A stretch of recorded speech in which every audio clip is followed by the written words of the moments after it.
Bueno, buenas tardes a todos y todas. Bienvenidos al Ateneo y gracias por venir a mi perorata, ¿no? Yo voy a contar una perorata que tiene los visos de que va a ser un mazazo mental, porque vamos a hablar de una cuestión compleja. Yo he vuelto al tema de la física teórica, la física cuántica, porque ha habido muchos aquí del Ateneo que me han dicho: oye, ¿por qué no abres una serie de charlas de tipo científico y tal, y empiezas por explicar o aclarar algunos conceptos de la teoría cuántica? Y hace 120 años aproximadamente que se puso en valor la teoría cuántica, y todavía pues hay un montón de gente que no lo entiende. Lo mismo que le ocurre a la relatividad. Entonces, bueno, pues me he animado un poquito y voy a empezar hoy por el asunto de la cuántica. Le he titulado a la charla de hoy, como veis, teoría cuántica, paradigma y contradicciones. Más que contradicciones, y paradojas. Las paradojas. La teoría cuántica, tal como está desarrollada, es una arquitectura matemática perfectamente clara, perfectamente definida, perfectamente tratable, y que se conoce perfectamente desde el punto de vista matemático. El problema que tiene la teoría cuántica es que a la hora de interpretar los resultados, pues hay una serie de cuestiones que son ambiguas y que no hay forma de interpretarlo adecuadamente, y no hay unanimidad en la interpretación, de manera que aparecen una serie de cuestiones que se contradicen, parece ser, unas con otras, y que no se le ha dado todavía pese a que ha habido un ejército enorme de físicos y de matemáticos y de científicos dedicados a desvelar cuál es la verdadera interpretación que se había que darle a la física cuántica, que es la física de los objetos que no se perciben, de los objetos microscópicos, ¿no? Entonces, pues yo en alguna ocasión pues he comentado que en un átomo de hidrógeno, el más simple que hay de todos, que tiene un núcleo con un protón y un electrón, el electrón se mueve en torno a ese punto casi ideal, se mueve a la velocidad de 620 y tantos mil billones de vueltas por segundo.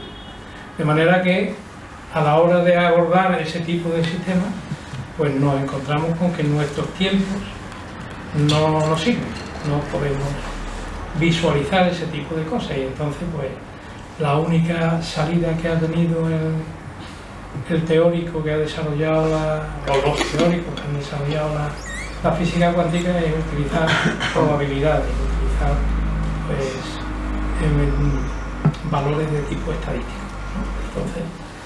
Entonces, la teoría cuántica, bueno, os voy a contar primero de lo que os voy a hablar. Os voy a hablar de lo que es un paradigma, y concretamente de lo que es el paradigma cuántico, para utilizar una palabra que sepamos todos, o que tengamos todos la misma definición y la misma idea, y podamos de alguna forma hablar en el mismo idioma. ¿Qué es el paradigma cuántico? ¿En qué consiste? Os voy a contar la enorme cohorte de científicos, yo lo pondría científicos no con mayúsculas sino con minúsculas, pero científicos sin embargo, que utilizan el adjetivo o el sustantivo cuántico para aplicarlo a la ciencia que desarrollan o las ideas que quieren de alguna forma desarrollar.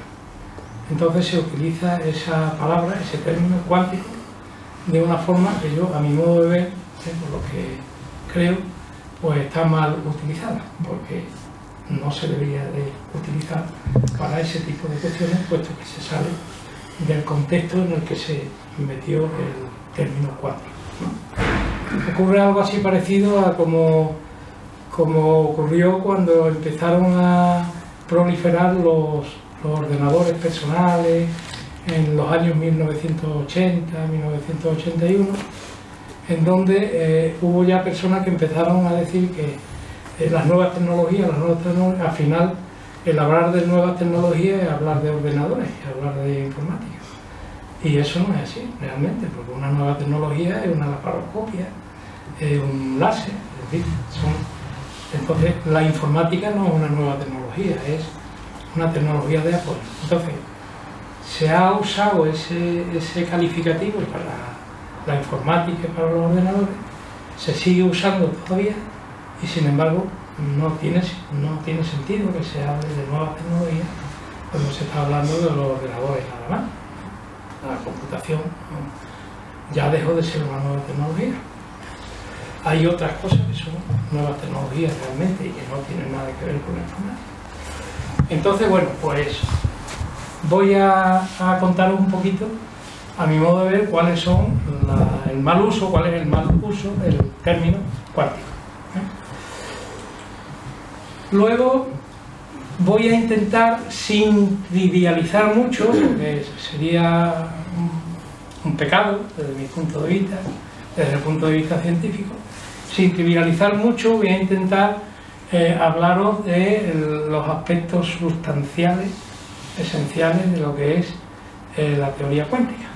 Voy a intentar hacer un resumen. Probablemente en algunos aspectos pues no me explique bien o no me entendáis bien, pero voy a intentar ser lo más claro posible y lo más divulgador posible en esta cuestión. ¿En qué consiste la teoría cuántica? ¿Para qué sirve? ¿Cómo está? Y luego pues os voy a hablar de 4 principios que son los fundamentales que de alguna forma sustentan a la teoría cuántica. 4 principios que están siempre detrás de cualquier interpretación que se quiera hacer. El principio de antisimetría, que es un principio que, como vamos a ver, luego nos condiciona y nos lleva al entrelazamiento de partículas a grandes distancias y todas esas cosas, simplemente por haber aplicado un principio formal de antisimetría, pues nos vemos obligados luego a tener conclusiones que son casi fantasmales, ¿no? Pero que no tiene más remedio que ser así, porque nos hemos visto obligados desde el punto de vista matemático a introducir este principio. Luego el principio de superposición, que es otra cosa, ¿verdad? Si para estudiar los cuerpos microscópicos resolvemos una ecuación de ondas, es decir, trabajamos con ondas, pues las ondas tienen una propiedad que es fundamental, que es la superposición.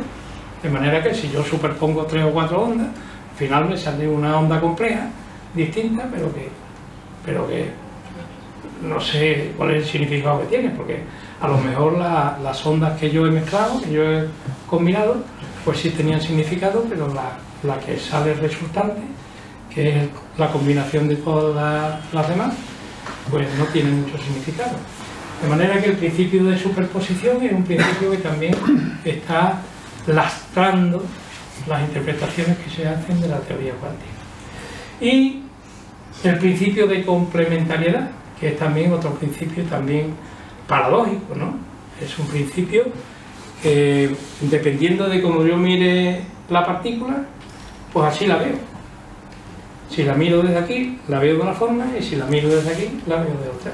Si la miro desde aquí, la veo como un punto másico, es decir, como un punto que tiene una masa local, que se mueve como si fuera un bolígrafo, y si lo miro desde aquí, pues lo que estoy viendo es una onda en un colectivo de miles y miles y miles de partículas.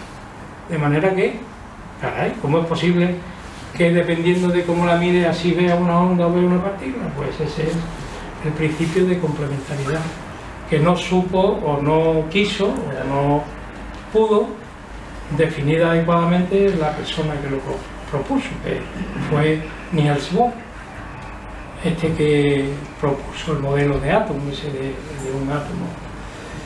Y el cuarto principio, que es el principio de indeterminación, que es también un principio que ya en la forma de denominarlo ya empezamos a tener problemas, porque hay muchos que lo llaman principio de incertidumbre, pero es que la incertidumbre es una cuestión subjetiva, mientras que la indeterminación es una cuestión que no es subjetiva, es objetiva. La indeterminación habla de que hay un margen a la hora de hacer una medida, y estamos en ese margen o banda de indeterminación, pero incertidumbre. Sin embargo, yo cojo un texto de física, no ya de segunda enseñanza, sino de la universidad, y el término que se utiliza es incertidumbre, principio de incertidumbre, Está muy cuestionado, es indeterminación, no incertidumbre, porque físicamente el principio afecta a una cuestión física, es decir, a la hora de medir. De manera que de eso es lo que yo pretendo hablar hoy. Entonces, bueno, pues vamos a empezar por lo que es un paradigma. ¿Un paradigma qué es un paradigma? Pues un paradigma es un marco legal, es decir, un marco de leyes, un marco de experiencias, un marco de creencias, un marco que de alguna forma nos obligan a la hora de analizar un problema a ir por ese marco, es decir, sin salirnos de él. Eso es un paradigma. De manera que es un modelo o patrón en cualquier disciplina o contexto que establece un conjunto de prácticas, normas y ciencias aceptadas que guían el pensamiento y la investigación en esa área. Eso es un paradigma.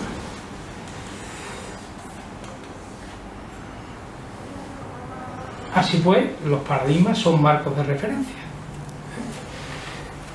¿Ejemplos de paradigmas? Pues, por ejemplo, un paradigma de corte científico es la teoría de la relatividad.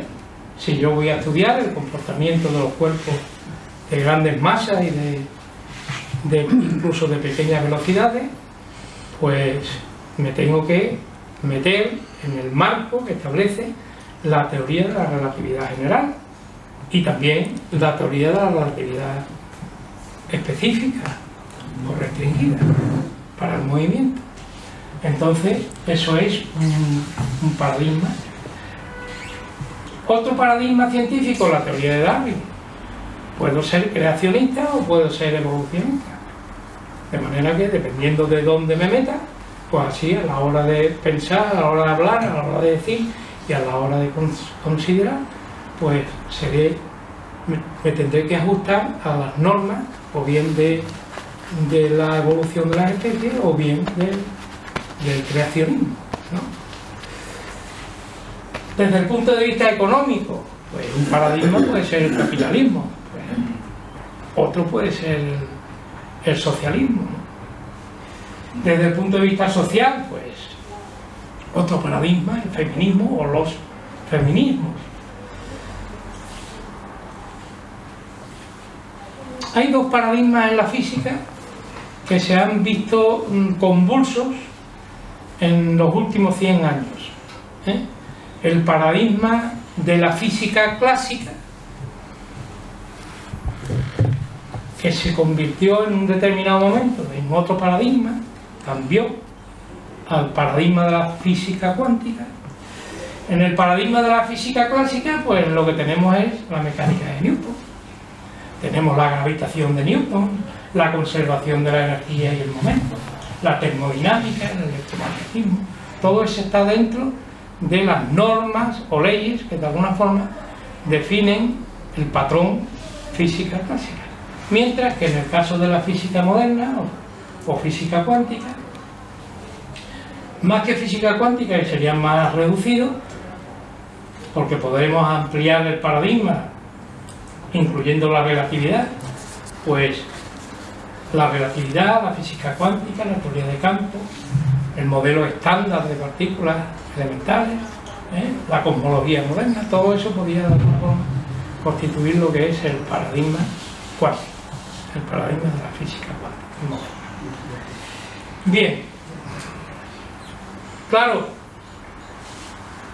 solo con que haya un paradigma que es difícil de entender, es decir, que tiene problemas a la hora de estudiarlo, a la hora de aplicarlo, pues ya nos encontramos con un problema, y es que no sabemos qué hacer con ese paradigma. Claro, la teoría cuántica pues tiene un montón de problemas desde el punto de vista matemático. Es un armatroste matemático impresionante, que está bañado por el álgebra moderna, por el cálculo infinitesimal, es decir, por las matemáticas de todo tipo, que al común de los mortales, es decir, a las personas normales, pues les resulta un poquito complicado meterse, porque claro, no hay nada como no tratar en detalle todo este tipo de leyes o normas o elementos que constituyen un paradigma, de manera que hay que empezar desde el principio, y eso le cuesta mucho, no se da ni en la propia enseñanza universitaria, eso tiene que ser luego un trabajo posterior. Una vez que termina, pues ahora tienes que ir despacito entendiéndolo y entendiendo y comprendiéndolo. Entonces, no hay nada como la aparición de un nuevo paradigma, apenas comprendido y fundamentado en múltiples y diversas contradicciones aparentes, para que proliferen durante mucho tiempo equívocas interpretaciones. De manera que, si tú no entiendes una cosa, puede ocurrir que te convenza para que utilices un término y lo emplees en tu campo, y resulta que lo estás empleando mal, porque como no lo has entendido, lo estás empleando. De manera que a veces se llega a falaces conclusiones que no coinciden con lo que realmente existe. De manera que ese es el problema del paradigma física moderna. El problema es que se entiende poco, es muy amplio, cuesta mucho trabajo profundizar en él, y por consiguiente a la hora de aplicarlo pues se nos hace muy cuesta arriba, si lo queremos aplicar. Yo he estado mirando en la bibliografía dónde se ha usado el sustantivo o el adjetivo cuántico, y me he encontrado un montón de campos y un montón de temas y de libros y de todo, de enciclopedias incluso, que están dedicados a eso. Pero antes os voy a hacer 2 o 3 preguntas que las tengo aquí, que las dejo planteadas, luego ya veremos cómo las respondemos. ¿Es legal y posible transferir el término cuántico con su significado preciso a cualquier otro sistema o proceso ajeno a la física? Por ejemplo, economía cuántica. ¿Eso se puede hacer? Pregunto. Cocina cuántica. No, lo digo porque en la bibliografía aparece. Hemos desarrollado la nueva cocina cuántica. ¿Sí?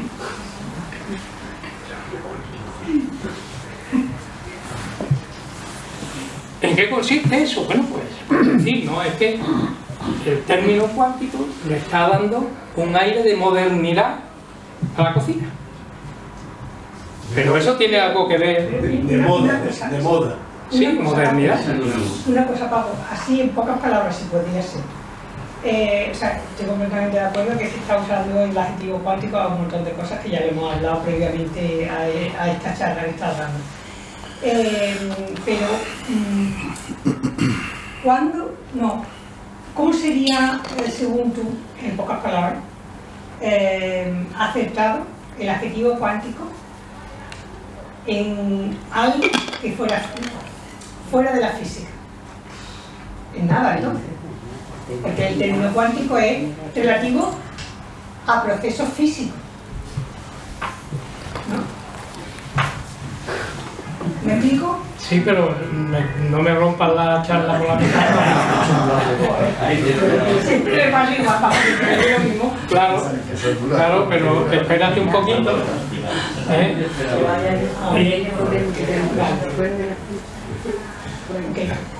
Intentaré contarte. Bueno, ¿serían equivalentes tránsitos cuánticos por porciones finitas, por paquetes? Porque cuántico se hace referencia a paquetes. En procesos energéticos y saltos cuánticos en procesos de conciencia. Es decir, yo puedo tener estados de conciencia, no cuánticos, estados de conciencia en donde para pasar de uno a otro tenga que dar un salto cuántico. ¿Eso a qué equivale? Pues eso ni es energía ni es nada. Yo puedo tener un estado de conciencia A, un estado de conciencia B, dependiendo de cómo esté de activo, esté de... Y la pregunta es, ¿hay un valor concreto en el salto del estado de conciencia A al estado de conciencia B? Pero entonces tú estás definiendo ahí el apellido cuántico para algo que va a saltos definidos. Saltos de energía. Vamos llegando ya a la cosa. Saltos de energía. Vamos llegando a la cosa. Es que entonces sí se puede utilizar, si eso es lo que significa cuántico. Cocina cuántica. Se puede No. Hombre, se podía, o sea, si me das tiempo, lo mismo te digo que sí. Bueno, vamos a dejar por ahora.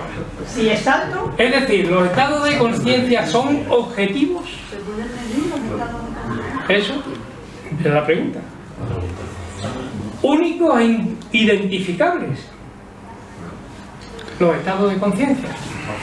Claro, tú te vas a un campo de fútbol, como nos están ahora metiendo fútbol hasta por la oreja, te vas a un campo de fútbol, miras a los presentes, intentas averiguar, este está contento, el otro está triste, el otro está gritando, el otro está con ira, el otro está... Y, madre mía, qué colectivo hay ahí. Los estados de conciencia, vamos a suponer que cada uno tiene uno. Por ser simple, no mezclado, sino cada uno tiene un estado de conciencia. Ahí, donde está el término cuántico, para que lo vayamos a utilizar para algo, ¿no? Bueno, seguimos. ¿Cuál es la naturaleza de lo que se quita o se da en una transición entre dos estados de conciencia? Es decir, que absorba o que emita. De manera que un estado de conciencia, un señor que está en el estado de conciencia A, emite algo y pasa a otro estado de conciencia. Eso sería un salto cuántico. Si el estado de conciencia tuviera un espectro discreto. Pero como tienen espectros continuos, es decir, como la luz, por ejemplo, la radiación electromagnética, desde los rayos X hasta microondas, todos son radiaciones en donde la longitud de onda o la frecuencia va cambiando de forma continua. Si tuviéramos discontinuidades, pues entonces tendríamos un estado discreto. en el estado de conciencia puede haber discontinuidad. De hecho, creo que hay discontinuidad. Pues, Sí. en fin, Falta de todo. la última pregunta. Y hablando de medicina cuántica, ¿en qué consistiría el espectro de los estados de curación cuántica distribuidos en forma de porciones y accesibles por absorción o emisión de trozos finitos de salud? ¿No? Bueno, eso es un galimatías, ¿o no? Los milagros. Bueno, sí. Los milagros, podría ser, los milagros, podría ser. Podría ser los milagros. Bueno, pues yo, como decía antes, he estado buscando en la bibliografía y me he encontrado con las siguientes variedades de cosas cuánticas. Éxito cuántico, liderazgo cuántico, la consciencia cuántica, el toque cuántico, yoga cuántico, comida cuántica. Todo de cada uno de estas expresiones hay un libro o dos o 10, no uno o dos, sino 10. Comida cuántica, psicología cuántica, mente cuántica, gloria cuántica, el perdón cuántico, teología cuántica, felicidad cuántica, poesía cuántica, ¿no? Cualquiera, enseñanza cuántica, fe cuántica y amor cuántico. Es una serie. ¿Lo has inventado tú? No, No, yo no me lo he inventado.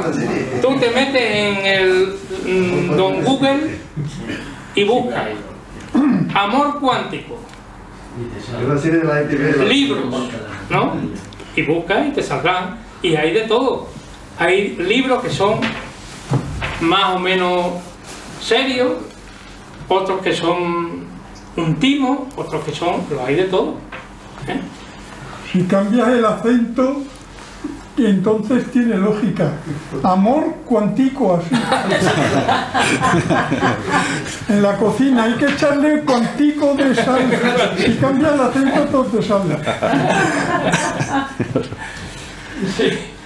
Bueno, pues yo de algunos de estas series he puesto, me he metido, he buscado algún libro y he visto en realidad en qué consistía. Y la mayor parte de ellos son eso, que el apelativo cuántico se lo ponen para darle caché de modernidad. Y entonces, pues bueno, pero claro, eso es peligroso, porque si ese caché de modernidad con el término cuántico prolifera, lo mismo que lo de las nuevas tecnologías, cuando nos demos cuenta estamos hablando de cosas que realmente pues son como los milagros, como decía antes, ¿no? Cosas esotéricas y extraterrestres, por decirlo de alguna manera. ¿Qué es el pensamiento cuántico? Fijaros bien ahora, porque en algunas de estas cuestiones pues tienen su sentido, pero no tiene nada que ver con la física cuántica ni con nada de eso. El pensamiento cuántico es un enfoque mental basado en los principios de la física cuántica.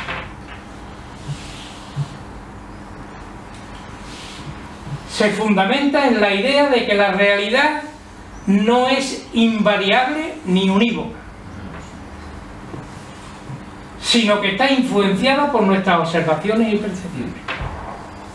Es decir, que nosotros, cuando observamos la realidad, estamos de alguna forma perturbando esa realidad en base a la forma de observar y a la forma de percibir.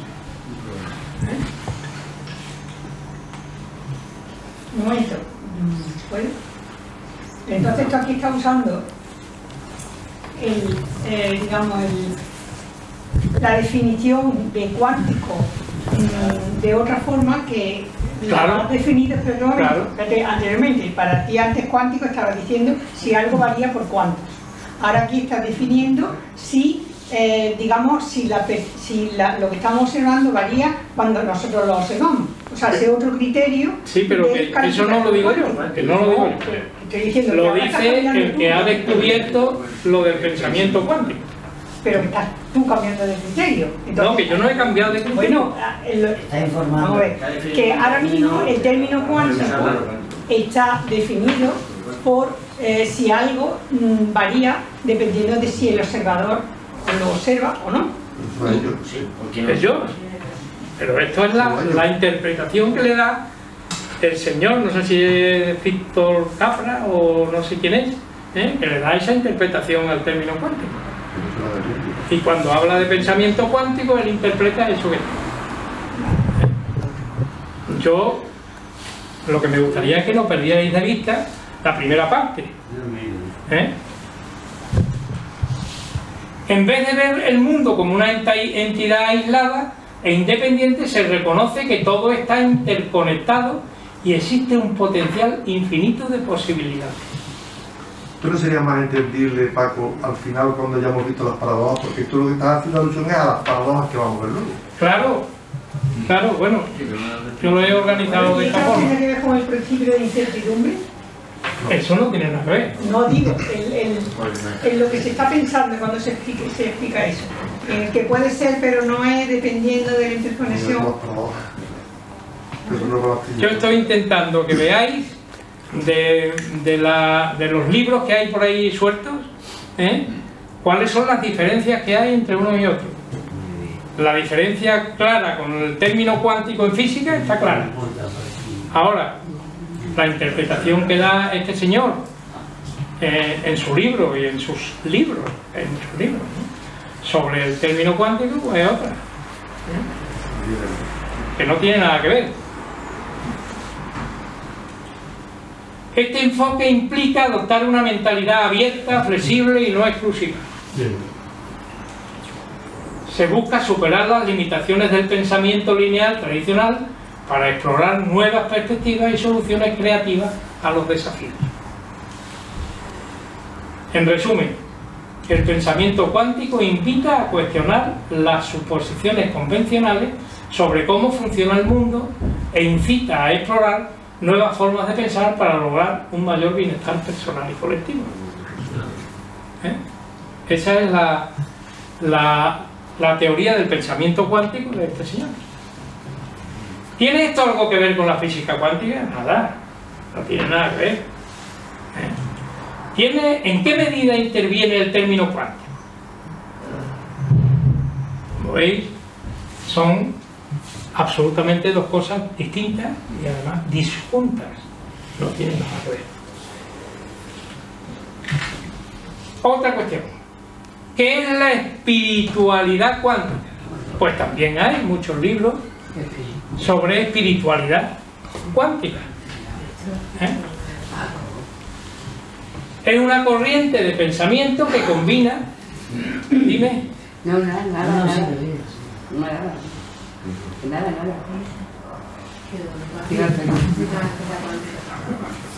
Que combina conceptos de la física cuántica con el de espiritualidad. Entramos en el campo de las creencias, a partir de un campo de investigación experimental, que es la cuántica.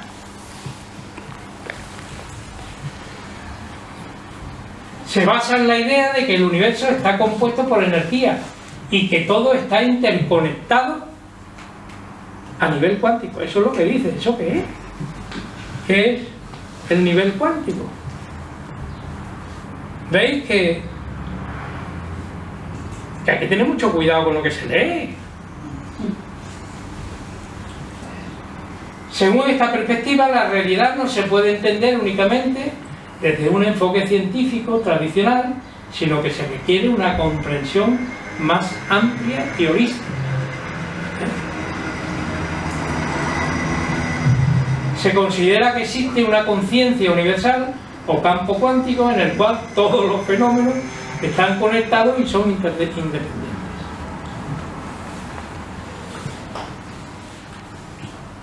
Bueno, voy a ir un poquito más rápido para que no os aburráis mucho. Yo creo que más o menos la idea de lo que quería contaros la habéis sacado, ¿no? Los libros que he encontrado por ahí, pues El campo, descubriendo el poder de la conciencia cuántica, de Elaine McTaggart. La curación cuántica, explorando las fronteras de la medicina mente-cuerpo, de Deepak Chopra. El universo holográfico, una visión nueva y extraordinaria del mundo que conocemos, de Michael Talbot. algunos autores son muy conocidos y que han vendido muchos libros. El efecto Isaías, decodificación de la conexión entre Dios y el universo cuántico. La física del alma, el viaje interior hacia lo infinitamente pequeño y lo infinitamente grande. La matriz divina. Bueno, etcétera, etcétera. El Tao de la física, este sí lo conocemos porque es muy antiguo. La mente cuántica, un diálogo entre la ciencia y el budismo. Universos paralelos de Brian Greene. El Quantum Enigma. La danza de los maestros de Bully. Bueno, muchos. Los tenéis ahí todos. Bueno, todos no, algunos. Se ha hablado algunos. Que están por ahí distribuidos y que podéis encontrarlo en la... Os pondré la presentación esta que estoy haciendo, la pondré en la página web del Ateneo, para que quiera que se la baje y que vea la... Pero para eso tenemos más a mano a Santa Teresa, conmigo. ¿Cómo? Que para eso tenemos más a mano a Santa Teresa. Ah, sí. Sí.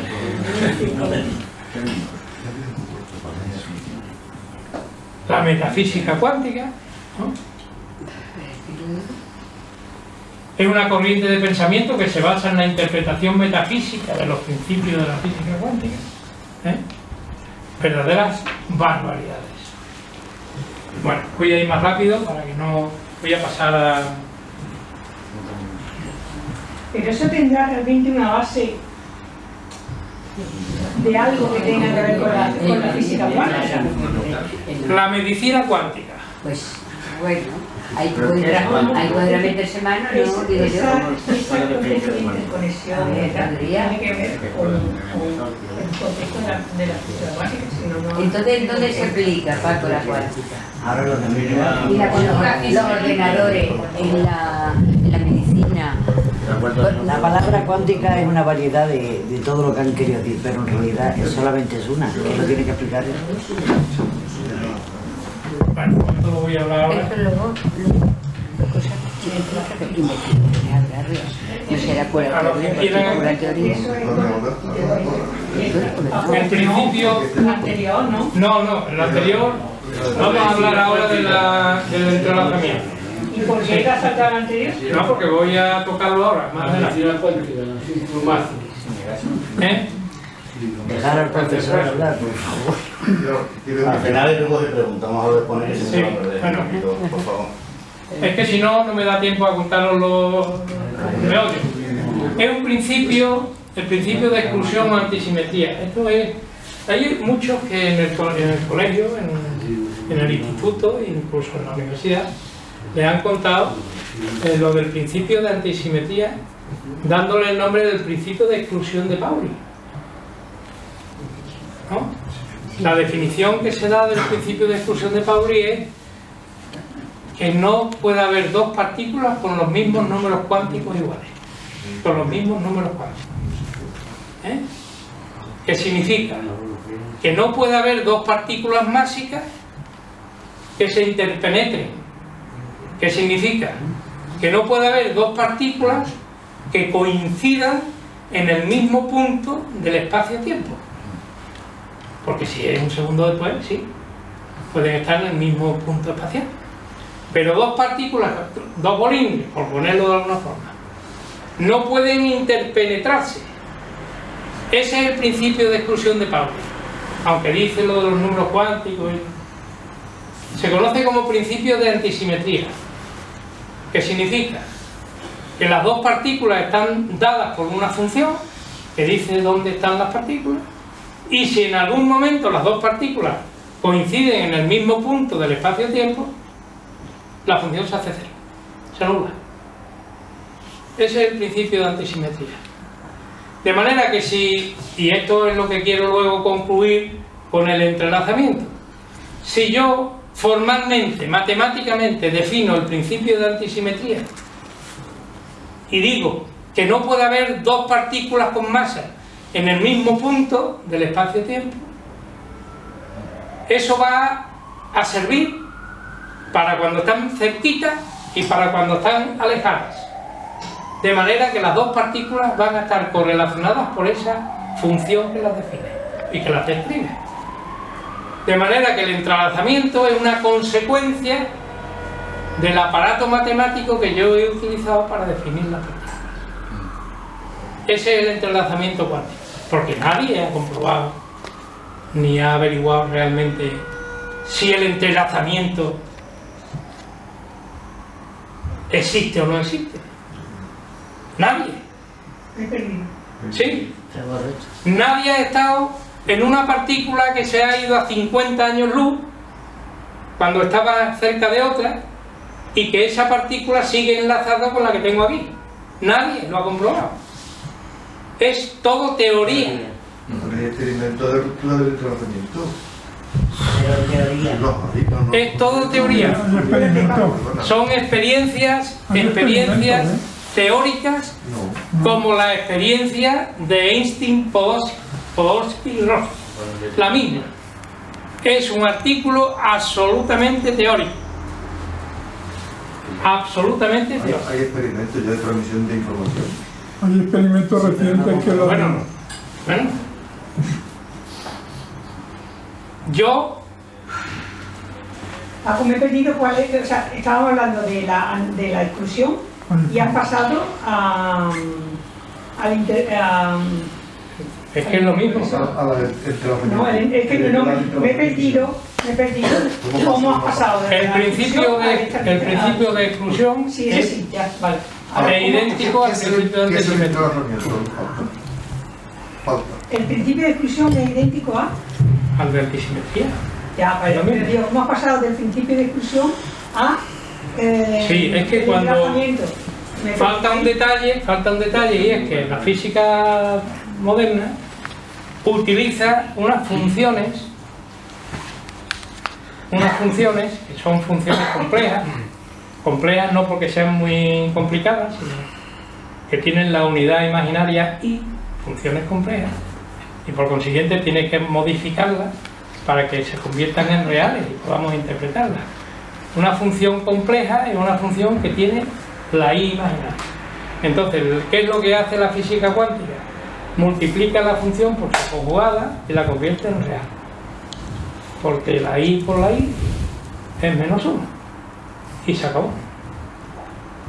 Ahí hemos resuelto el tema de la complejidad.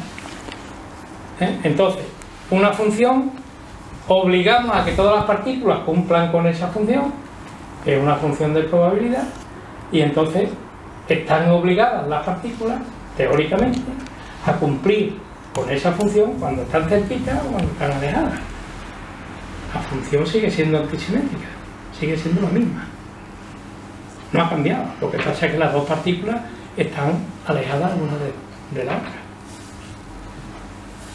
¿Qué es lo que ocurre? Que por deducción o por extrapolación, pues se supone que ya cuando están tan alejadas la interacción que hay entre las dos partículas es cero. Pero desde el punto de vista formal, desde el punto de vista descriptivo, esas dos partículas siguen estando gobernadas por la función antisimétrica que las definió cuando estaban cerquitas una de la otra. Por ahí el entrelazamiento surge y entonces surge la necesidad de interpretarlo. Esa es la cuestión, nada más. Tal como yo lo veo. Pero, ¿qué es entonces el entrelazamiento? Pues el entrelazamiento es simplemente una consecuencia de la necesidad formal de describir las dos partículas por el principio de antisimetría. Es una consecuencia, no es otra cosa. Sí, pero ¿qué consiste? O sea, nada, ¿qué consiste? Pues nada, lo interpretas como tú quieras. Pero que tiene que ver, o sea, una partícula no puede compartir el mismo espacio-tiempo que otra, ¿vale? Y eso, por ejemplo, estaría relacionado con la propiedad del entrelazamiento entre ellas? Claro. O sea que sí, no pueden compartir espacio. Vamos a ver, yo tengo dos partículas que no pueden compartir y he descubierto, y he descrito y he formado una función que cumple con esa propiedad. Sí, sí. Entonces, esa función va a seguirse cumpliendo aunque estén cerca o aunque estén lejos. ¿Entendés? Es un condicionamiento formal.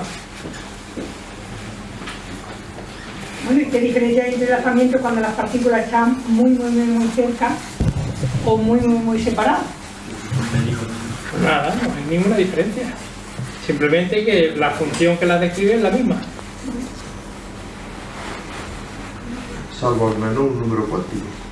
No, los números cuánticos aquí, olvídate de ellos. No hay números cuánticos.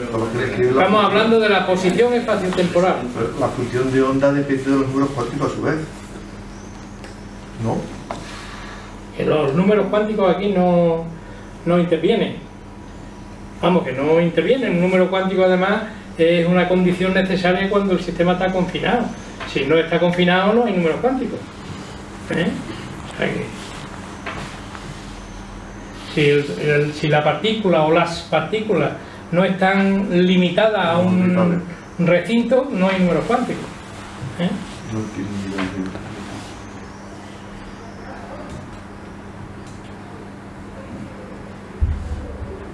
La función de onda que las describe, que normalmente se suele utilizar la psi griega, la mayúscula, que es esa de ahí, permanecerá siendo antisimétrica sea cual sea su distancia espaciotemporal. Las dos partículas estarán entrelazadas y cualquier cambio o medición realizada en una de ellas instantáneamente afectará al estado y a la propiedad medible de la otra, sin importar qué tan lejos se encuentre. ¿Por qué? Pues porque ya la propia función ya tiene esa información. No hay que perder de vista que, según lo anterior, el entrelazamiento es un fenómeno imaginario, con fundamentación exclusivamente teórica, que no necesariamente tiene un reflejo en la realidad física. Es que eso es un punto muy importante. Si eso es imaginario, entonces es el núcleo. Todas las cuestiones por las cuales... Es que el entrelazamiento es un invento que solamente tiene 40 años de vida. Pero entonces, ¿por qué se ha creado? ¿Por qué se ha creado? Pues pregúntaselo a los tres físicos que publicaron el artículo en el Nature, ¿no? ¿Explica algo el entrelazamiento? No, pero nos permite pensar en fantasmas en la física. No, pero ¿no eran físicos los que han definido el entrelazamiento? Sí. Vale, ya está. Lo crearían para explicar algo, ¿no? Un concepto aparece cuando... Mira, en la época en la que se publicó el artículo del entrelazamiento, que lo publicaron Einstein, Fogg y Rosen, en la época esa estaban dedicados a hacer experiencias mentales unos y otros para llevarse la contraria. Y entonces había una pugna entre Einstein y Bohr, que duró un montón de tiempo y que levantó muchos dolores de cabeza. Y ahí salió el entrelazamiento. Luego han salido algunos franceses videntes, como Bell y como Aspect y otros más, que han dicho que, bueno, que por lógica, utilizando los espines y tal, pues que el entrelazamiento existe. Pero desde mi punto de vista no está nada claro, ¿no? ¿Es posible lo que se habla de llamar el efecto mariposa? No, eso no tiene nada que ver. No tiene nada que ver. Si una mariposa batea y no sé dónde te llega a ti el viento... Sí, no, pero eso no tiene nada que ver. Lo que quiere decir es que si la mariposa mueve las alas, cae una carta, la carta cae encima de otra carta y otra carta cae encima de una bola y la bola cae y no sé qué, eso es una serie de sucesos sucesivos que pueden provocar y amplificarse en un determinado catástrofe, eso sí, pero eso es otra cosa, eso no tiene nada que ver. Bueno, La parte, esa es la ecuación de Newton. No sé si la reconocéis. La fuerza aplicada menos el producto de algo que se llama masa inercial por la aceleración es igual a cero. Yo lo he escrito así para distinguirle, para que no vayáis directamente a F igual a M por A. Esa ecuación que hay ahí es una ecuación que, si se desarrolla, si se explicita, pues se convierte en lo que se llama una ecuación diferencial, pero que además no es una ecuación solo, sino que son tres. Por cada partícula son tres ecuaciones diferenciales, una para la X, otra para la Y y otra para la Z, porque la aceleración puede ser en la dirección X, en la dirección Y y en la dirección Z, de manera que ahí hay realmente, en esa ecuación de Newton tan comprimida, hay tres ecuaciones diferenciales que se llaman. ¿Por qué diferenciales? Pues porque la A, que es la aceleración, es la derivada, la doble derivada del espacio respecto del tiempo. Derivada segunda de espacio respecto del tiempo cuadrado. De manera que es una ecuación diferencial para la X, para la Y y para la Z, sin término independiente porque es igual a cero. Bueno, pues esa ecuación que está ahí tiene un problema.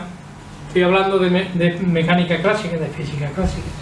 Tiene un problema, y es que depende del sistema de referencia, porque no es lo mismo la ecuación en un sistema de referencia, por ejemplo, está orientado la X hacia allá y la Z hacia arriba y la Y hacia acá, que si ese sistema está girado y tiene otra orientación. De manera que es una ecuación que depende del sistema de referencia. Es decir, hay que convertirlo en un sistema de ecuaciones diferenciales invariante, que no tenga ningún problema con la referencia y con el sistema de coordenadas. Entonces,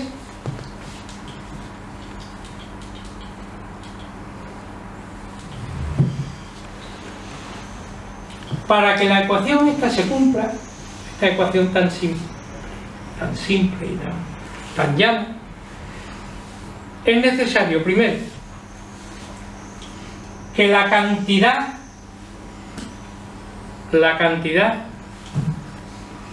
que vale F de la fuerza y que la cantidad del producto de la masa por la aceleración sean las dos iguales, porque si no se trata de un sistema de fuerza que no está compensado, y entonces hay que buscar que esa igualdad se cumpla, de manera que tiene que cumplirse que F sea idéntico al valor numérico de M por A, y además que el contenido, la sustancia, las unidades de F sean las mismas que el contenido, las unidades del producto M por A. Necesariamente tiene que ser una ecuación homogénea en ese sentido, es decir, que lo que está en un lado de la verdad tiene que ser igual en cuantitativa y cualitativamente a lo que está en el otro lado de la verdad.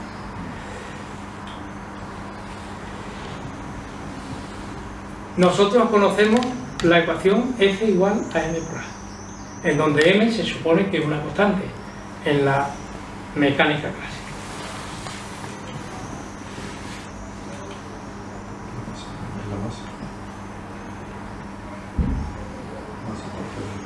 En realidad son tres ecuaciones, porque la partícula tiene movimiento en la X, en la Y y en la Z, de manera que son tres ecuaciones las que tenemos que resolver. Esas ecuaciones que tenemos que resolver, para hacerlas invariantes con el sistema de coordenadas, se transforman en otro sistema de ecuaciones de un señor que se llamaba Hamilton, y se transforma en un sistema de ecuaciones que está aquí expresado en términos de las coordenadas, que son las Q, y de la cantidad de movimiento, que son las P, que se conocen como ecuaciones de Hamilton-Jacobi. Estas ecuaciones son invariantes, en el sentido de que no nos importa cuál es la orientación del sistema de coordenadas. Las ecuaciones de Hamilton-Jacobi, en realidad, es una ecuación como esa, en donde, perdonad que me meta aquí, pero voy a salir rápidamente para que no os desesperéis, ¿eh? Es una función, que es la función h, que se llama hamiltoniana, que depende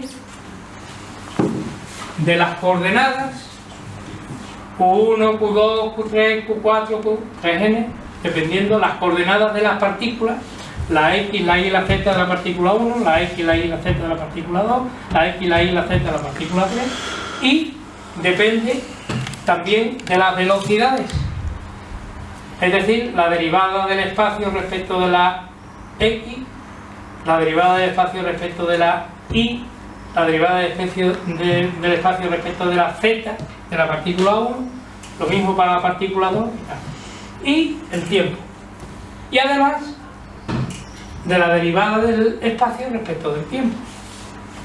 Esa función que está ahí, esa ecuación que está ahí, es una ecuación que se conoce como ecuación de Hamilton-Jacobi. Bueno, pues el nuevo paradigma, el paradigma cuántico, surge al transformar esa ecuación en una ecuación en donde se introduce algo que en el año 1900 descubrió Max Planck y que dio en una conferencia, que fue la constante de Planck.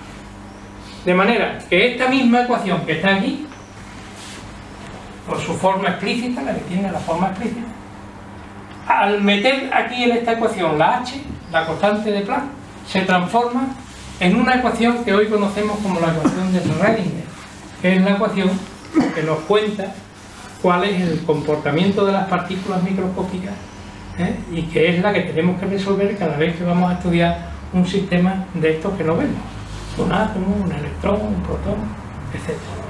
Esa es la ecuación de Schrödinger, la que tenemos que resolver.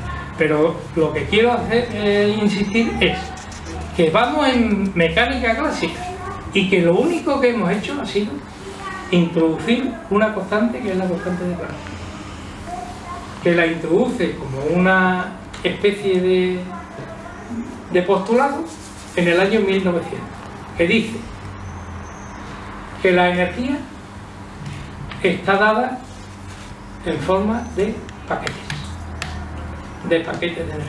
Más que la energía, la acción está dada en forma de paquetes. Y para pasar de un estado de energía a otro, hay que echarle n paquetes de energía o quitarle n paquetes de energía. Y los paquetes de energía son h, la constante de Planck. ¿Vale? Entonces, simplemente introduciendo filosóficamente esa constante en la ecuación de Hamilton-Jacobi, ya en vez de estudiar planetas y en vez de estudiar soles, que se estudiaría con esa ecuación para ver cuál es su movimiento en el espacio y en el universo, pues ya podemos estudiar partículas microscópicas. Pero no fue filosófico, fue para explicar los experimentos de Maxwell. Ya, pero el postulado de Planck es un postulado... Sí, pero así funcionaba la descripción del experimento, que antes no funcionaba. Sí, bueno. Claro, que fue para eso. La física cuántica funciona fatal en la teoría, pero el hecho es que predice como ninguna teoría ha predicho nunca. Eso sí. Bueno, esto no lo voy a contar porque... Bueno, sí os lo voy a contar. Os lo voy a contar porque esto es un gráfico que hice hace ya mucho tiempo, que es muy interesante. Es muy interesante porque aquí es donde se introduce lo que es luego la ambivalencia del carácter ondulatorio y corpuscular de las partículas. Fijaros bien que empezamos en 1600 y nos vamos hacia 1940, 1950 aproximadamente. Aquí trazamos una línea central porque de aquí para abajo podríamos decir, es el contexto de las partículas como si tuvieran materia, es decir,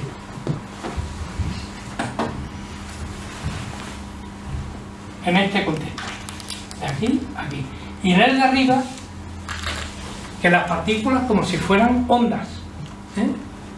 Entonces vamos a poner algunos descubrimientos que se hicieron. La vía de la energía, es decir, la explicación del comportamiento de la radiación electromagnética como ondas y campos. Para estudiar las ondas y los campos se utiliza lo que se llama una ecuación de ondas, que es esa que está aquí arriba.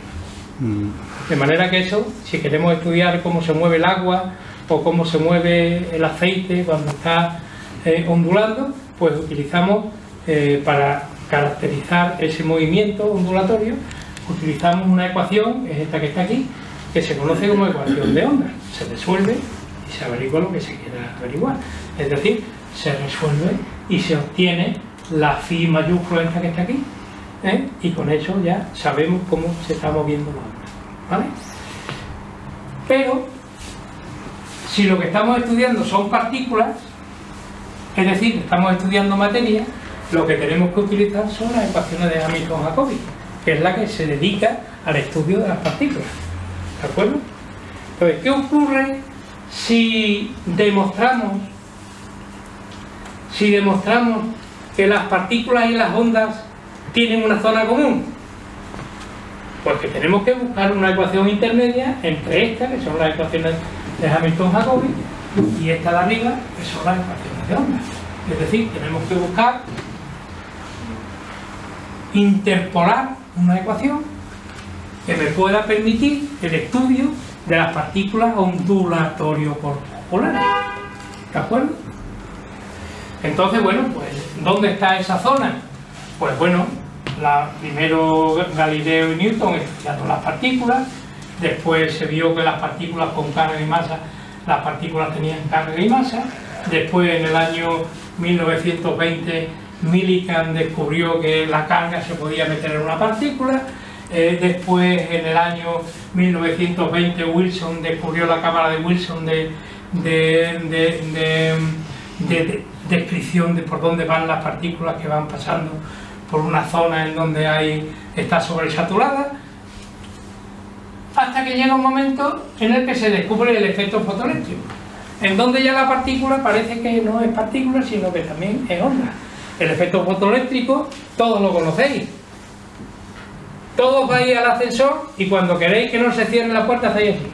¿A que sí? ¿Ponéis la mano dónde? Pues ponéis la mano en la luz que sale de una puerta y va a la placa metálica que está en la otra, que está produciendo salto de electrones, que se está produciendo una corriente y que es la que hace que se cierre la puerta. Ese es el efecto fotoeléctrico. Convivimos con él. Bueno, pues en el efecto fotoeléctrico, que precisamente es el meollo de la cuestión, es donde se determina que las partículas tienen ya, los fotones son partículas, no son ondas solo, sino son también partículas, ¿vale? Luego se siguió estudiando en 1930 y tantos la difracción de electrones en la experiencia de Davison y Hermes, en donde los electrones se comportan como si fueran ondas, ¿eh? Se ve perfectamente porque sale el mismo patrón de difracción para los electrones, y más adelante pues ya se hizo la difracción de neutrones en el año 1940 y pico aproximadamente. Bien, interferencias de partículas también hay, es decir, también se descubrieron que las partículas se interfieren unas a las otras, etc. Bueno, ese es el camino que yo llamaría vía de la materia. Y luego viene el camino de las ondas, es decir, de la energía. Primero se descubrió la difracción en el siglo XVIII, después las experiencias de Huygens, donde se demostró... ¿Por qué no dice lo que es la difracción? Dime. ¿Por qué no dice lo que es la difracción? Porque tampoco es tan difícil. Bueno, cuando algo pasa por un agujero un chico, de repente se expande por completo. Sí. Esta es la idea básica. Es una cosa que solo la hacen las ondas, no lo pueden hacer las partículas. La partícula claro, atraviesa el agujero y sigue recto. eso es. Pero la onda se abre, como si fuese una luz. Ilumina alrededor. El principio de Huygens, las interferencias entre ondas, ¿no? Eso también lo conocemos. En el año 1840, pues la polarización de las ondas. En el año 1870 aproximadamente, la radiación del cuerpo negro, los calores específicos en el año 1900 y volvemos al efecto fotoeléctrico, ¿de acuerdo? El efecto fotoeléctrico, ya tenemos la doble naturaleza, ya podemos hablar de doble naturaleza. Luego seguimos el efecto Compton, el efecto Hegel con los fotones, etc. De manera que en este contexto es cuando los físicos se dan cuenta de que están trabajando con unos sistemas que responden a un doble comportamiento. Un comportamiento de onda y un comportamiento de partículas. Y este señor es el culpable de todo. ¿Eh? Por cierto, le veis cara triste, ¿no?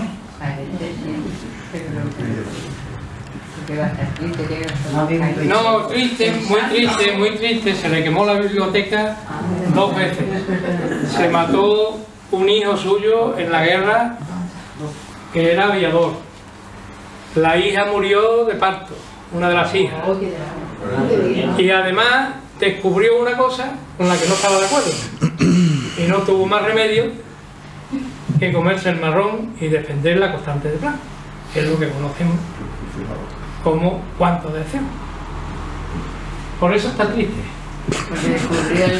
Bueno, y hay otro detalle que también, que no lo he contado, pero que también ocurrió, y es que no tuvo más remedio que quedarse en el Instituto de Física de Berlín cuando estaban los nazis, y se vio obligado a seguir presidiendo el instituto, porque decía que si se iban a meter a un nazi, y entonces se quedó allí en el instituto. Nunca trabajó en el desarrollo de la bomba atómica. Más que triste fue resignación lo que llevó en su vida. Bueno, sí. Sí, porque no quedaba otra. Suceso tras suceso.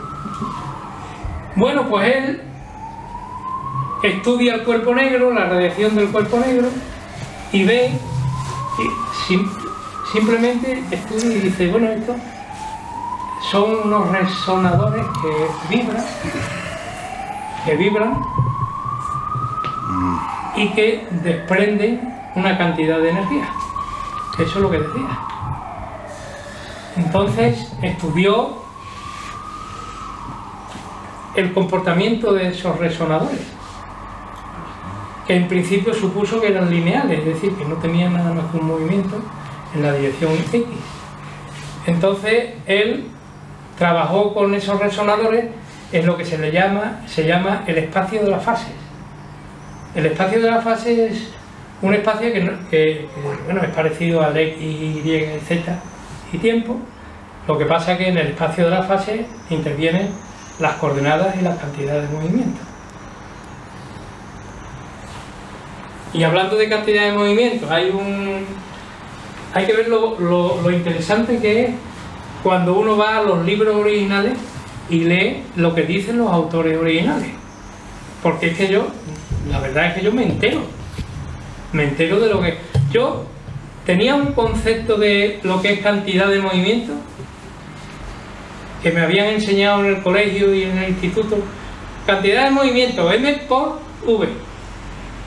M por V, M por V, M por V, P igual a M por V, P igual a M por V. Cantidad de movimiento. Y yo decía, dame el sentido físico.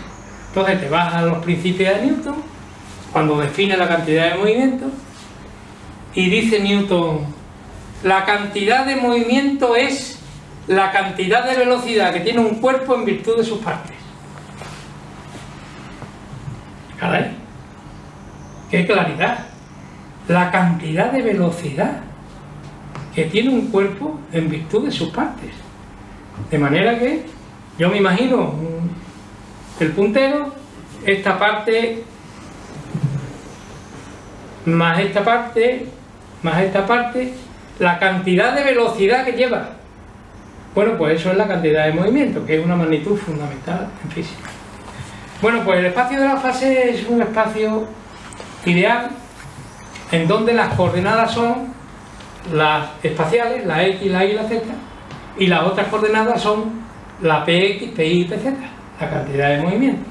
Para un sistema físico como ese, que es lineal y que nada más que tiene ese movimiento, pues solamente hay una cantidad de movimiento que es en la dirección X. Y además una posición, que es donde esté en el eje X. El producto de P por X es la cantidad de movimiento. Si yo represento en el espacio de la fase el movimiento de ese resonador, me encuentro con que hay una serie de elipses, que son esas que están ahí. De manera que hay una que es mínima, que es esta que está aquí en el centro, que cuando Planck estudia su problema, determina que la superficie de esa elipse equivale al valor de la constante de Planck. Y que todas las elipses son múltiplos del área que está ahí en el centro, que es la constante de Planck. De manera que llega a la conclusión de que para que el resonador pase de un movimiento con cantidad de movimiento tal y posición tal a otro, necesita aumentar o absorber una cantidad de energía equivalente al número de veces la constante de Planck que eso lleva, que viene dada por el área de la elipse. ¿Vale? De manera que ahí aparece el aspecto cuántico. El aspecto cuántico es que el movimiento de los resonadores solamente se puede dar por saltos que son múltiplos de la constante elemental, por eso se llama constante elemental de acción, de la constante de Planck. De manera que si yo quiero que el resonador vaya más rápido y por consiguiente emita más energía, pues necesito subirlo de un estado a otro, dándole una serie de paquetes de constantes de Planck para que suba. Básicamente esa es la madre de la cuestión. Y el valor de la constante de Planck, ¿cuál es? Pues es un número pequeñísimo. Fijaros bien, 6,626 por 10 elevado a menos 27 ergios por segundo, que es eso que está ahí, con tantos ceros grandes. ¿Vale? Y al final 6,261 prácticamente. Me decís, bueno, pero es que eso es mejor la ley del trapo, lo borra y se acabó. Bueno, pues precisamente este número tan pequeñito es lo que me obliga a mí a considerar la dualidad onda-corpúsculo. Es lo que me obliga a mí a considerar el carácter cuántico de las transiciones electrónicas. Y es lo que me obliga a mí a complicar las ecuaciones de Hamilton-Jacobi para que el resultado sea una ecuación como es la de Schrödinger y que sea la que se aplique a las partículas microscópicas. Este numerito tan pequeñito que hay aquí, si eso fuera cero, no tendríamos ningún problema para distinguir entre una onda y una partícula. Estaría totalmente separado una cosa de la otra.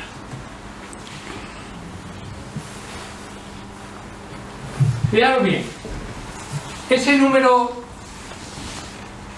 pequeñísimo que está ahí, para una partícula, para un electrón, es igual a la cantidad de movimiento, que es la cantidad de velocidad que tiene en virtud de su masa, la partícula, multiplicado por la longitud de onda de la onda que tiene esa partícula. Quiere decir que tenemos ahí una fórmula en donde me están mezclando dos cosas que son contradictorias, porque una onda, ¿dónde se produce? Se produce en un colectivo de partículas. Si vosotros hacéis una onda en un depósito de agua y se produce la onda, ahí lo que hay son millones de partículas que se están moviendo para arriba y para abajo. ¿Cómo puedo yo hacer eso igual a una sola partícula? ¿Cómo una partícula puede ser una onda? Pues lo que me obliga a considerar esa circunstancia es precisamente esa constante de Planck. Si h fuera cero, problema resuelto. No existiría esa connivencia entre onda y partícula.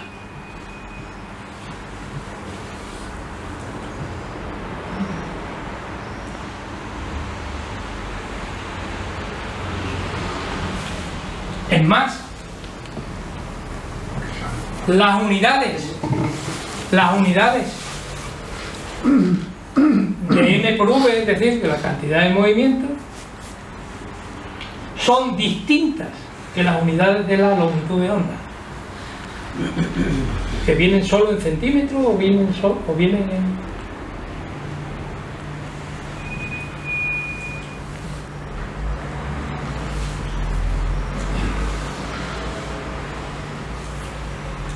Esto es un resumen.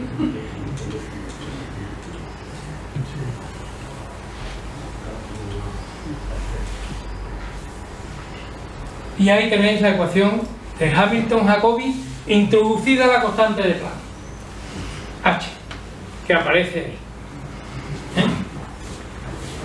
Desde el punto de vista formal, aparece la constante de Planck en la ecuación de Hamilton-Jacobi.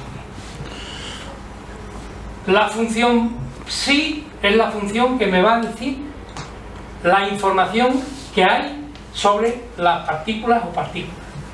Y esto que está aquí, la energía, es la energía cinética más la energía potencial, que se representan por T y por V. Bien, problema.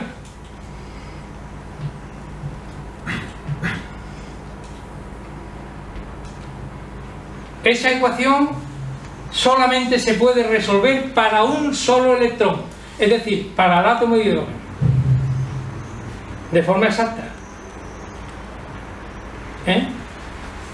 Es decir, que se coge un papel y el lápiz y para un electrón se llega hasta el final, se sacan todas las soluciones de la ecuación. Pero cuando hay ya dos partículas, ya la fastidiamos, ya no se puede. Hay que resolver la ecuación de forma aproximada, y eso es lo que hay ahora mismo y es lo que se estila, el resolver aproximadamente la ecuación de Redinger para más de una partícula. Pero no me voy a detener en explicar muchas cosas más aquí, pero el resultado de la ecuación es una función como esa que tenéis ahí. Es decir, una función que lleva una constante aquí, una constante que lo que hace es que esa exponencial que está aquí, las unidades en las que va, la pierda, para que el resultado sea un número concreto, una constante y una exponencial en donde lo que aparece en la exponencial es la i imaginaria. La i imaginaria es raíz cuadrada de menos 1, que se llama, es una exponencial compleja, de número complejo, de número no interpretable, porque no hay raíz cuadrada de menos 1, no existe. No hay ningún número que multiplicado por sí mismo dé menos 1, ¿vale? Entonces, ¿qué hacemos con esto? ¿Y ahora qué hacemos?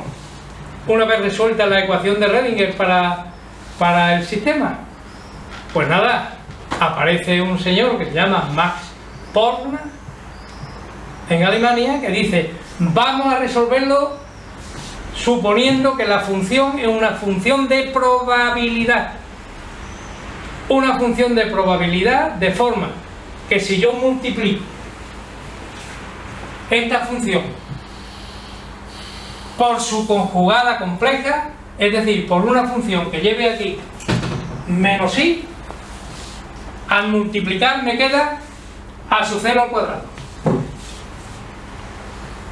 Y el producto de e elevado a i por aquello que está allí, por e elevado a menos i por aquello que está allí, es 1.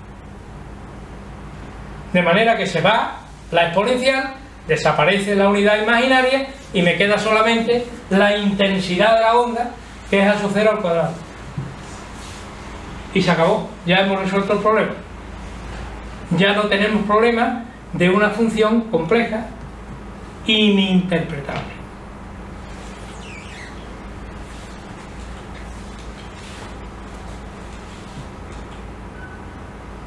Bien, y esto está relacionado ya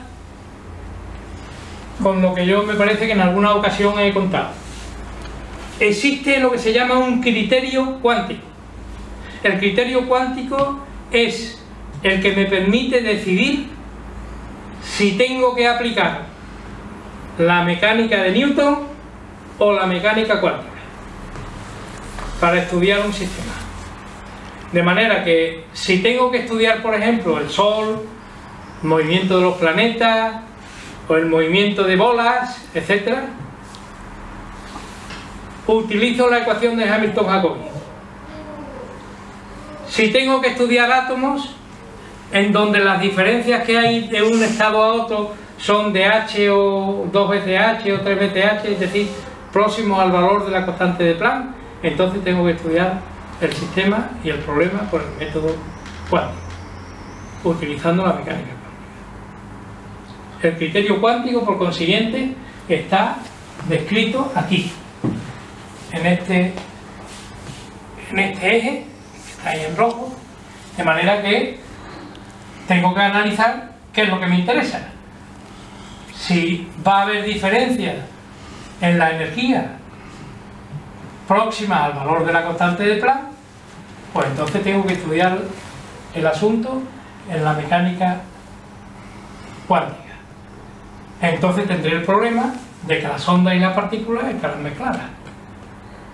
Mientras que si voy a estudiar masas muy grandes, planetas o galaxias, o lo que sea, en donde las diferencias que hay de un estado a otro son de cientos de miles y miles y miles de veces el valor de h, entonces estudiémoslo en la mecánica clásica y entonces ahí no tendré problema de ondas ni tendré problema de partículas, porque estarán perfectamente separadas.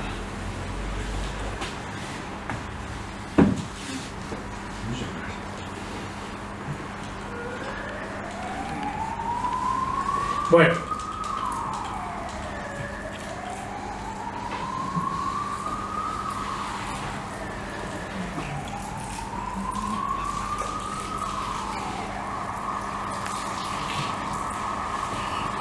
¿cómo vais? ¿Vais bien? Sí. Tienes pasmado. Está bien, está bien. Queda mortalizado. Ya me he enterado por qué se sabe si el gato está vivo o muerto. Ah, sí. Por la onda. Lo que es arriba es abajo, yo estaba pensando en eso, que con estas ecuaciones que usted ha expuesto ahí, se demuestra eso, que lo que hay en el universo, los planetas y demás, es igual a la célula y a los protones, los electrones. Bueno, eso es una intuición razonable, pero no. Yo no sé nada de eso. No, ya, pero Eso que me llega a mí, por eso le digo, es una intuición razonable, pero que no se sostiene, No. Gracias, José. Bueno, entonces ahora lo que tengo preparado lo voy a hacer rapidito para que no lo Paco son las 10 menos cuarto, Sí.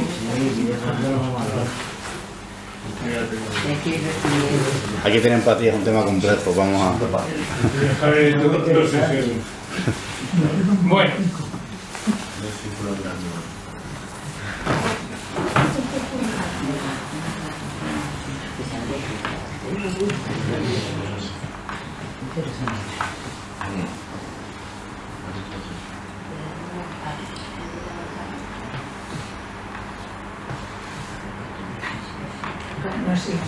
La forma que los físicos le dan a la función para describir sistemas con muchas partículas, la forma que le dan es una forma tal como esta que está aquí abajo.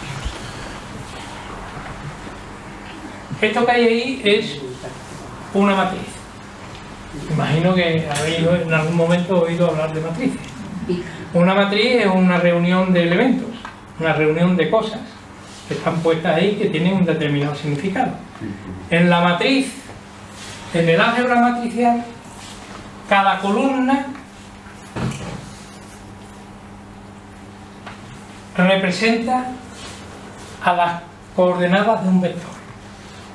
De manera que si tengo un vector tridimensional que tiene coordenada X, coordenada Y, coordenada Z, como vector, pues los tres números que habría en la columna corresponderían a esas coordenadas. ¿Vale? De manera que imaginaros que cada una de esas columnas es un vector. Lo que pasa es que yo aquí he puesto n, es decir, que tiene n coordenadas, porque en cuántica se trabaja con un espacio infinito dimensional. Entonces, si yo tengo, por ejemplo, la matriz de arriba, veis que solamente hay un elemento en cada vector.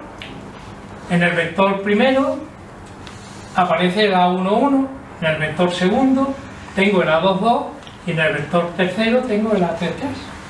Eso significa que los tres vectores son ortogonales, son perpendiculares uno al otro. ¿Por qué? Pues porque uno nada más que tiene la X, otro nada más que tiene la Y y otro nada más que tiene la Z. Se llaman vectores ortogonales. Bueno, pues los vectores que representan al sistema, cuando yo lo voy a estudiar, están representados en una matriz de este tipo. ¿Por qué están representados en una matriz de ese tipo? Pues porque esa matriz cumple las dos propiedades que se necesitan. Primera, si dos partículas tienen los mismos valores espaciotemporales, habrá dos columnas iguales, porque coincidirá. Entonces, si son las dos columnas iguales, la matriz se hace cero. ¿De acuerdo? El determinante de la matriz se hace cero. Y si cambio una columna por la otra, es decir, si una partícula la cambio por la otra, la función cambia de signo. De manera que ya tengo resuelto el problema de la función de estado para un sistema polielectrónico, que me va a cumplir el principio de antisimetría, que es precisamente eso, que dos partículas no pueden coincidir en el mismo punto del espacio-tiempo y que además, si cambio una por la otra, la función cambia de signo.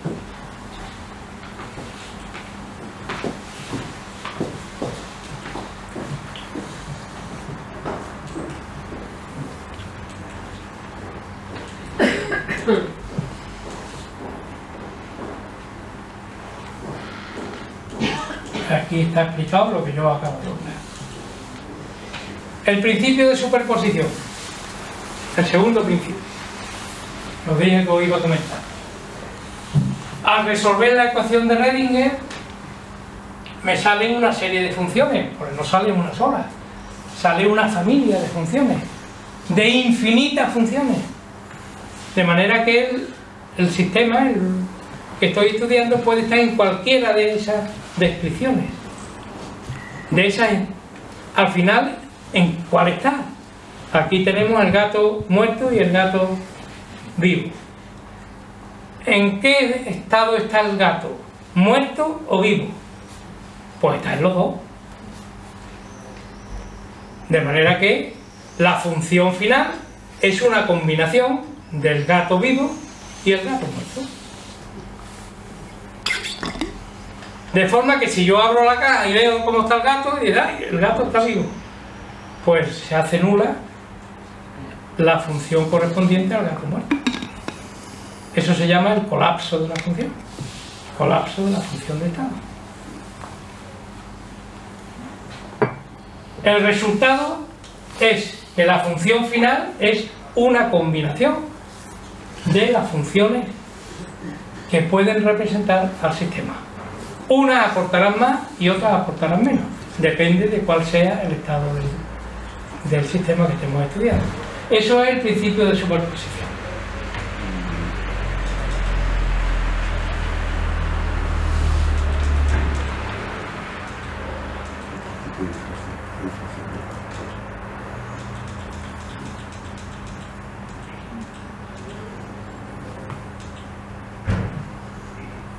Es la combinación lineal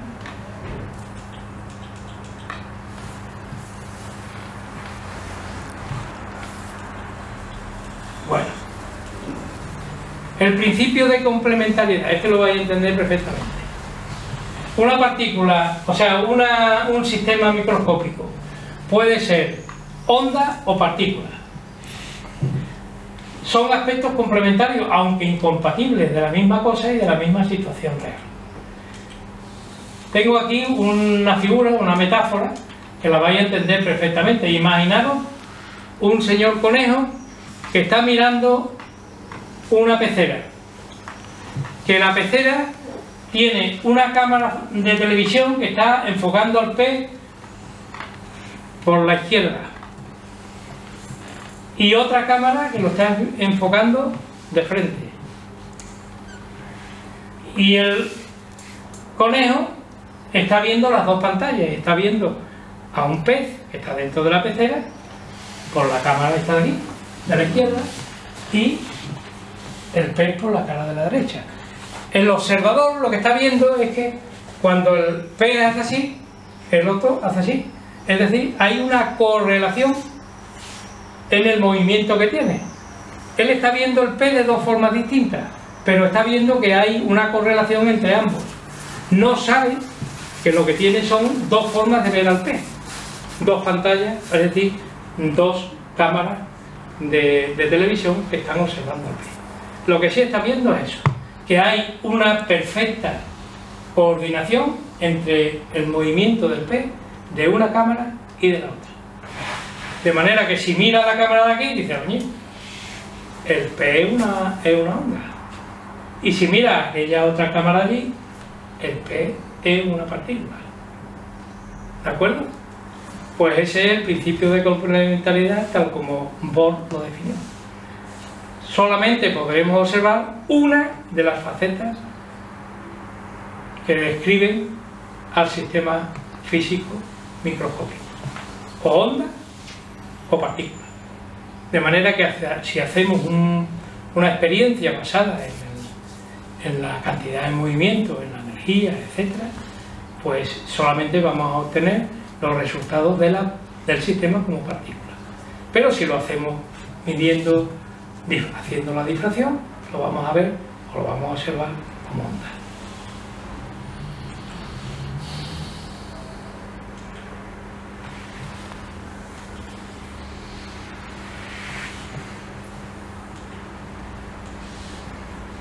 Bueno, y finalmente el principio de indeterminación, os comenté al principio, es un principio que está relacionado con la indeterminación o desviación típica que vamos a tener a la hora de medir dos magnitudes conjugadas: la cantidad de movimiento y la posición, la energía y el tiempo, etc. De manera que no podremos tener valores exactos de las dos cantidades, de las dos magnitudes, al mismo tiempo.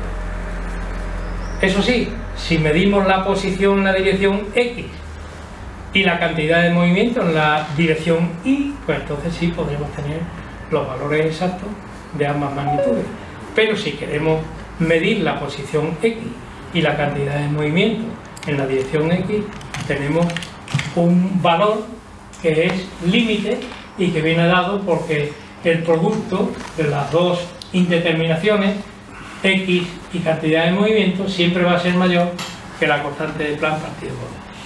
De manera que estos 4 principios, que yo siento que no los haya podido explicar despacito, pero son fundamentales a la hora de trabajar con la mecánica cuántica, porque son los que condicionan, y además están todos condicionados precisamente por el valor de la constante de Planck. Si la constante de Planck fuera 0, estos 4 principios desaparecerían. Bueno, muchas gracias por haber sido tan bueno y no haberme...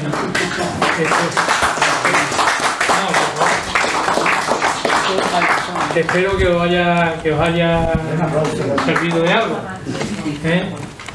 Y ahora si queréis preguntar o algo, estoy a vuestra disposición. La constante de Planck filosófica ¿pero de dónde viene esa constante? Porque ese valor... No, la constante de Planck mística. no tiene ninguna implicación mística, no, es un valor perfectamente determinado y perfectamente... Es como pi, ¿no? Que es el valor que es. Pi no, porque es una constante universal, esta es una constante calculada, y pi, bueno, pero pi no es calculado. El diámetro por el la longitud por el diámetro, lo hace experimentalmente y te aproximas tanto como quieras haciéndolo bien grande. Sí, Pepe, pero me estás haciendo trampa, eso porque es así, tiene es eso. Decimales. Claro, infinito, tiene infinito. Sí, pero la constante de Planck. La constante de Planck, que tampoco, que tiene más decimales, eso es lo que tú mides en el experimento. Es experimental, no se lo inventó. Sí, bueno, es la pendiente de una línea. Sí. Yo quiero decir que indeterminación y incertidumbre son dos conceptos distintos. Yo creo, eso te lo digo, yo creo que indeterminación es cuando se conoce la función e incertidumbre son dos cosas distintas. Sí, sí, porque sí. Incertidumbre es una cosa subjetiva. No, cuando se conoce la función de distribución de probabilidades. Porque un dado, cada vez tiene el 6, puede salir una sexta parte de las veces. Si no conociésemos el dado, no podemos decir nada. En uno se conoce la función de distribución de probabilidades, y en la incertidumbre no. Pero es que no sé si la pregunta que me has hecho era la diferencia. No es una pregunta, una aclaración. Que son distintos. Tú dijiste que eran iguales, no son iguales. No, incertidumbre es más subjetivo. No son iguales. La indeterminación es una cosa, una medida física. No, pero por el dado, pues se sabe cuál es la probabilidad que tiene. Sí, pero que la indeterminación es un valor físico que es determinable. Es decir, calcula la desviación estándar en una serie de pruebas y calcula la que se puede aproximar asintóticamente. Bueno, no sé. ¿La indeterminación es la desviación típica? La indeterminación no es lo que es la desviación típica, dices que es. La indeterminación. Sí,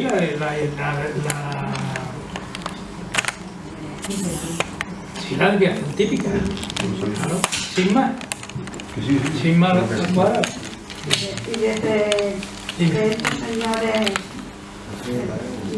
no se ha superado todo esto con todos los avances que ha habido después. Esto no se ha superado en el sentido interpretativo. Lo del bolsón de aquí Está basado en esto, ¿no? Sí, son consecuencias de esto. Son consecuencias. Mira, yo decía antes que el aparato matemático y formal de la física cuántica es perfectamente conocido y perfectamente tratable. Lo que pasa es que es muy especializado, pero es perfectamente tratable. El problema que tiene la física moderna es que a la hora de interpretar, la interpretación ya no es lo mismo, porque está sometida a los criterios que tú tengas a la hora de... Entonces no hay una interpretación que se pueda decir que es la estándar. ¿Vale? Mira, hay el estado estándar de partículas elementales, que es una cosa que está perfectamente definido, lo han dicho. Hay dos tipos de partículas, los fermiones y los bosones. Los fermiones son partículas portadoras de masa, los bosones partículas portadoras. Sin embargo, hay un momento en el que, por ejemplo, te hablan de que dos electrones, un electrón y un positrón, que son fermiones, es decir, que tienen masa, si chocan, se convierten en un bosón es una partícula que no tiene masa. Es decir, que es una partícula que es distinta, o sea, no es un fermión. Entonces, ¿eso cómo se explica? Pues no se puede explicar. Pues sí, la idea que daba Newton de que la masa es energía empaquetada. Ya, ahí bueno, la desempaquetada. Sí, la forma de resolverlo. La interpretación que daba Newton, que daba Einstein. Pero claro, bueno, luego hay nuevas teorías, y es que dicen que los electrones, por ejemplo, no son partículas mágicas, sino que son rayos, o sea, son ondas de luz, que están evolucionando en una especie de anillo, a la velocidad de la luz, y que eso es el electrón. Que también hay gente que está trabajando en ese tema. Pero ya estamos entrando en una física esotérica, casi. Cuando dices que está sujeto a interpretación, un poco da la sensación de que la teoría tiene debilidades. No, tiene debilidades interpretativas, pero funciona como no funciona. Sí, no, funciona perfectamente. Tiene una capacidad de predicción y de predecir, como lo son decir, cosas que no se conocían, cosas que puede ocurrir. Pues lo que decíamos antes del entrelazamiento. Los ordenadores cuánticos no se entienden sin el entrelazamiento. El qubit es una consecuencia, la existencia del qubit es una consecuencia del entrelazamiento. Si no funcionase el entrelazamiento, si no lo hubiese, no habría ordenadores cuánticos. Lo de los ordenadores iba yo precisamente introducido, porque eso sí está bien el término, ¿no? Ordenadores cuánticos, sí. Bueno, sí. Están apoyándose, están construyendo la unidad de cálculo en base a puertas que son efectivamente... Se abren o se cierran. Eso, efectivamente, ni se abren ni son cuánticos. Están funcionando por el entrelazamiento de partículas, si no, no se entiende el funcionamiento. Y esos son reales, están ya ahí funcionando. Yo todavía no lo he visto, pero... Hay fotos de ellos, hay fotos. Si la energía es, o sea, masa supercondensada, energía es lo mismo, o sea, energía masa supercondensada, la esencia es la misma, estamos de acuerdo, ¿no? Es que no sé... Al revés. Es que al revés. No, al revés, sí. La masa es energía supercondensada, ¿de acuerdo? En cierto modo, un poco el lenguaje, ¿no? Y entonces, formas de energía es de infinito. ¿Hay algún número que cuantifique las formas de energía? No me hagas preguntas que yo no... Esa pregunta no la puedo contestar. Esto es muy difícil. Pero bueno, yo lo que lo inventamos al infinito. Sí.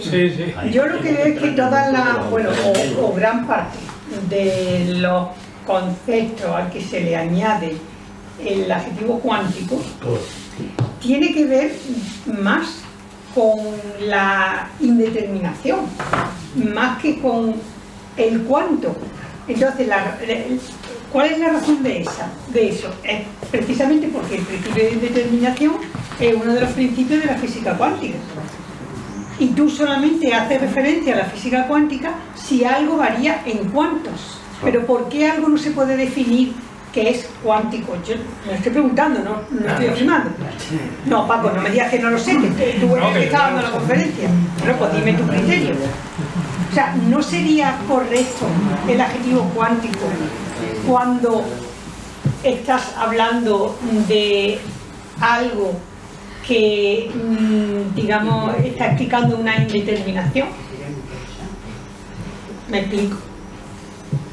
¿No me explico o no? Sí, te explica, pero no puedo decir. ¿Pero cuál es tu opinión? No, mi opinión la tengo que pensar.